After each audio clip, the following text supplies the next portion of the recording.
जयकारा बोलिए श्री गुरु महाराज की जय। श्री परमहंस सत्यार्थी जी महाराज की जय। प्यारे बच्चों, अंतःकरण का दूसरा भाग बुद्धि, नॉलेज, जिसे ज्ञान कहते हैं। वास्तव में देखा जाए तो हमारा सर्वत्र ज्ञान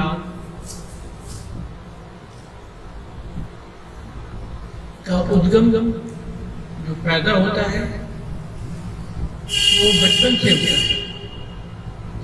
मनुष्य संसार में आया एक कोरी किताब लेकर के आया। कई विचारकों का विचार है कि मनुष्य जिस समय संसार में आता है अपने कर्म लेकर के आता है, अच्छे कर्म, बुरे कर्म, परंतु उन कर्मों को करने के लिए हमारा ज्ञान पर काफी निर्भर है। ज्ञान आरंभ होता है जो कुछ भी हम देखते हैं और पूछते हैं। बचपन से ही बच्चा पूछता है, कई प्रकार के प्रश्न करता है। ये क्या है, ये पंखा है, ये क्या है, ये चंद्रमा चांद है, ये क्या है, ये सूर्य होता है। अलग अलग प्रकार का वो अपने अंदर ज्ञान अर्जित करता है पूछ करके। या मनुष्य थोड़ा सा बड़ा होता है तो पढ़ करके उसे टीचर पढ़ाते हैं, ये ऐसे ए बनती है, ऐसे बी बनती है, ऐसे सी बनती है। और तीसरा, मनुष्य जिस वातावरण में रहता है उस प्रकार का उसे ज्ञान होता है। साधारण सी बात है कि मान लो एक बच्चा यहां पर पैदा हुआ और उसे फॉरेन से एक व्यक्ति आकर के, बाहर विदेश से एक व्यक्ति आकर के उसे अडॉप्ट कर लेता है, उसे गोद ले लेता है, बिल्कुल नन्हा बच्चा, और वो उसे वहां फॉरेन ले जाता है। वहां शुरू से ही वातावरण ऐसा है कि अलग भाषा बोली जाती है। जिस किसी भी विदेश में जाएगा वहां की भाषा बोली जाएगी, तो उसकी बुद्धि प्रखर हुई, आगे बढ़ी, वहां के वातावरण से ज्ञान आगे बढ़ा। हिंदुस्तान में रहा तो जिस प्रकार का प्रांतीय भाषा होगी, पंजाब का होगा तो पंजाबी सीखेगा, बंगाल होगा तो बंगाली सीखेगा, जहाँ की भी भाषा होगी वो सीखेगा। इसका मतलब ये है कि हमारी बुद्धि बिल्कुल कोरी है, उसमें कुछ भी नहीं है, कोरी किताब है। और मनुष्य जैसे जैसे वातावरण में आता है, जैसे जैसे पढ़ता है, जैसे जैसे सुनता है, तीनों चीज होगी ना। जो मनुष्य पढ़ेगा, सुनेगा और वातावरण उसे होगा, उसी प्रकार का उसको बुद्धि उसकी उसी प्रकार से हो जाएगी। जैसे कहते हैं ना भाई, एक संत ने दो क्या तोते पाले थे और दोनों उड़ गए। एक डाकुओं के उसमें चला गया डेरे में, और एक संतों के आश्रम में चला गया। जो डाकुओं के उसमें चला गया, जब वापस आए दोनों तो वो उसके मुंह पर यही था, मारो काटो, मारो काटो, मारो काटो, क्योंकि उसके दिमाग में वही पड़ गई, वही सुनता था, वैसे ही वातावरण था। और दूसरा जो है, नहीं राम कहना चाहिए, नहीं राम कहो, नहीं राम कहो, क्योंकि उसका वातावरण ऐसा था। वास्तव में देखा जाए हमारी आध्यात्मिक विद्या के अनुसार तो हमारा जो दिमाग है, हमारी जो बुद्धि है, धार्मिक है, आध्यात्मिकता है। मैं आपको उसका बेस बताता हूं। वैज्ञानिक क्या कहते हैं?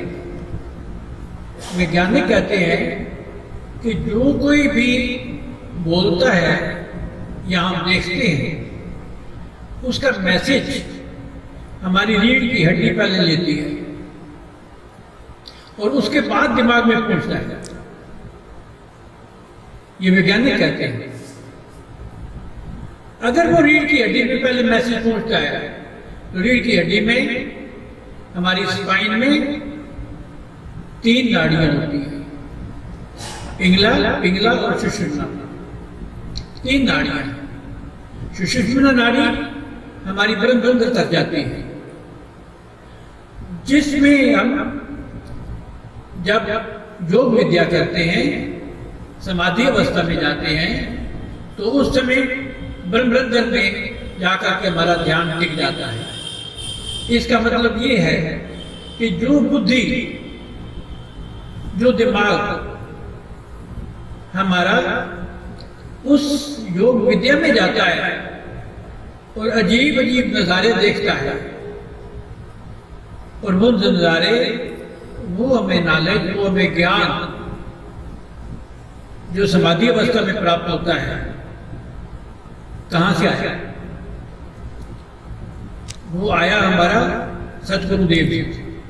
सतगुरुदेव जी ने तपस्या की, सतगुरुदेव जी ने योग साधना की और उसको हमें पढ़ाया। पहले टीचर वहां पढ़ता है, पढ़ाता है और उसके बाद बच्चों को वो सिखाता है।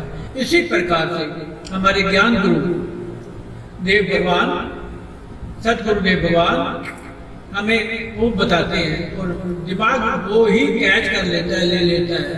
और इसीलिए हम संतों के पास जाएं तो वो हमें भाषा ही ऐसे सिखाएंगे, प्यार की सिखाएंगे, ज्ञान की सिखाएंगे। क्यों? क्योंकि हमारी बुद्धि से हमारी दृष्टि भी बदल जाती है। ये ध्यान रखना, हमारी बुद्धि से ही दृष्टि बदल जाती है। दृष्टि, व्यवहार दृष्टि ले लो, कईयों का बड़ा अच्छा व्यवहार होता है, सामाजिक व्यवहार होता है, प्यार का व्यवहार होता है। कईयों की दृष्टि व्यापार दृष्टि होती है। तू मुझे क्या देगा, क्या मिलेगा?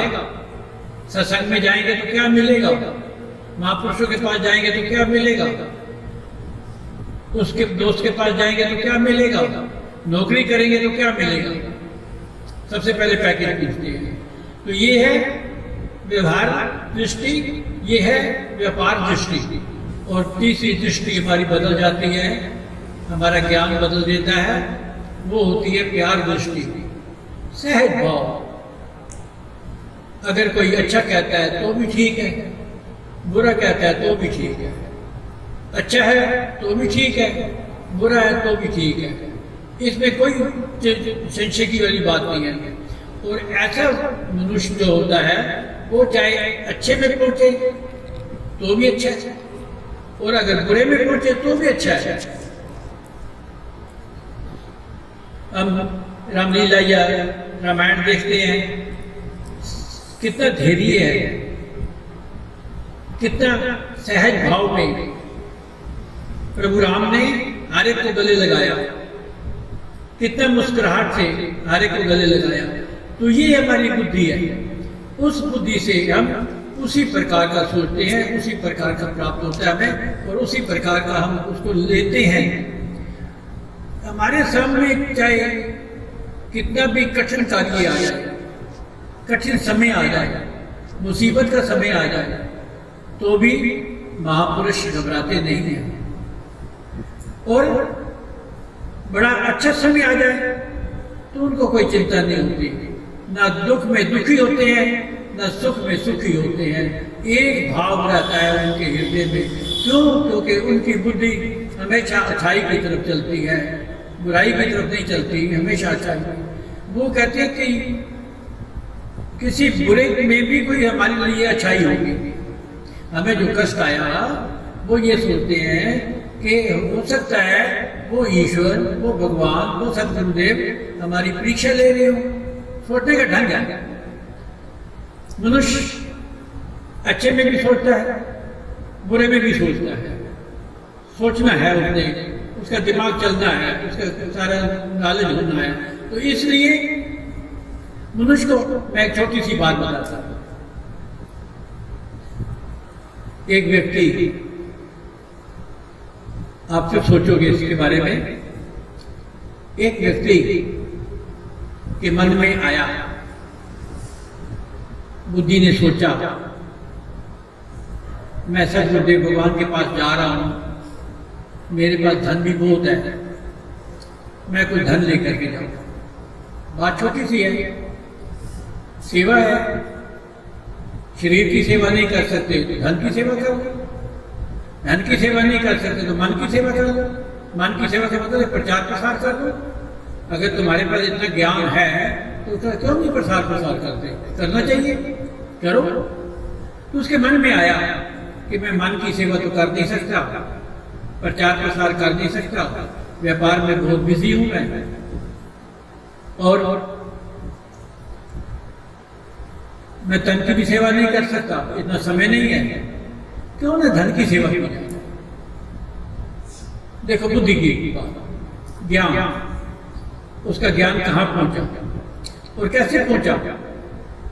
इस प्रकार का ज्ञान उनके पास जाता है जो सदैव सतगुरुदेव भगवान जी के सत्संग में जाता है।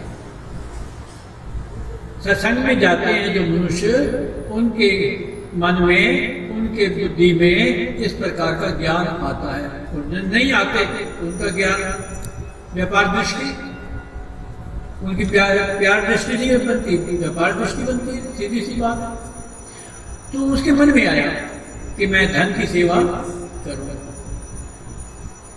वो धन लेकर के, कुछ अशरफियां लेकर के, सोने की,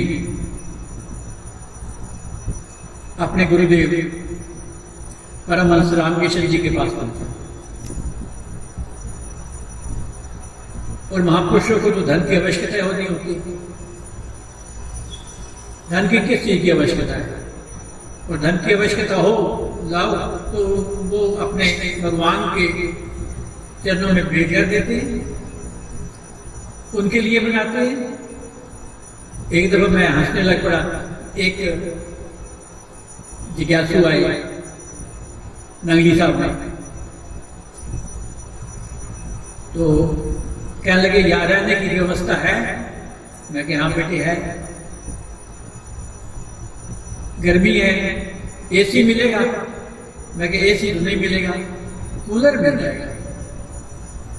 अब देखो, कूलर को इकट्ठा करना, एसी को इकट्ठा करना, बिल्डिंग को इकट्ठा करना, ये सारे का सारा जो धन लगा वो जिज्ञासुओं के लिए लगा ना, उनके लिए, अपने लिए तो नहीं लगा।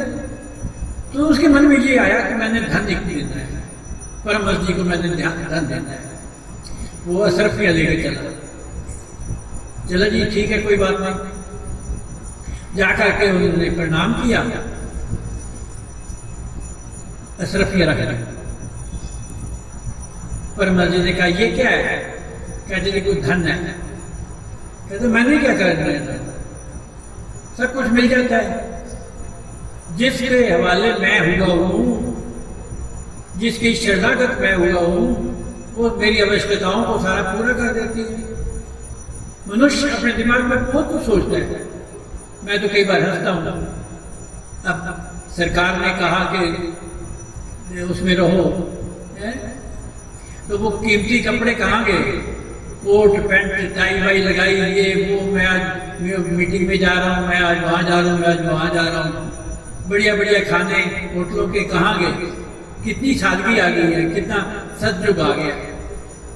तो वो कहने लगे मैंने क्या करना भाई, अशरफियों को मैंने क्या करना, ज्यादा ज्यादा देख ले, कहीं जरूरत है तो कोई चीज बनवा दे बस। तो कहते जी मैं ले आया हूँ, अब मैं इसको क्या करूँगा? कहते इसको गंगा जी में फेंक दें। बड़ा दिमाग में सोचा उसने, दिमाग है ना, चलता है।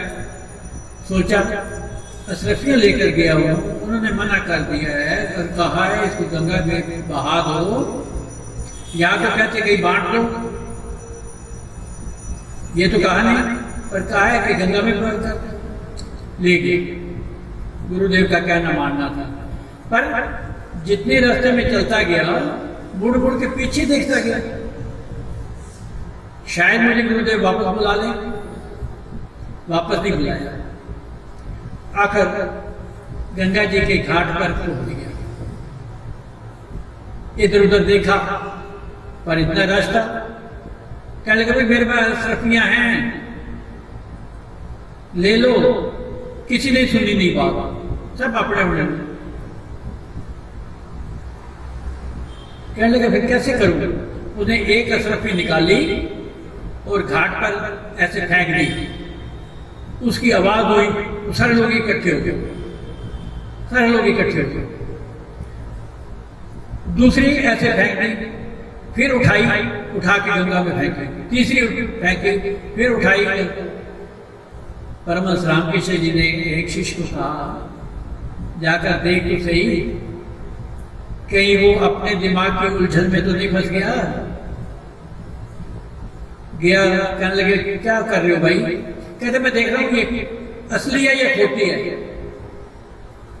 मनुष्य सतगुरुदेव भगवान जी के वचनों को भी परखते हैं, खोटी है या असली।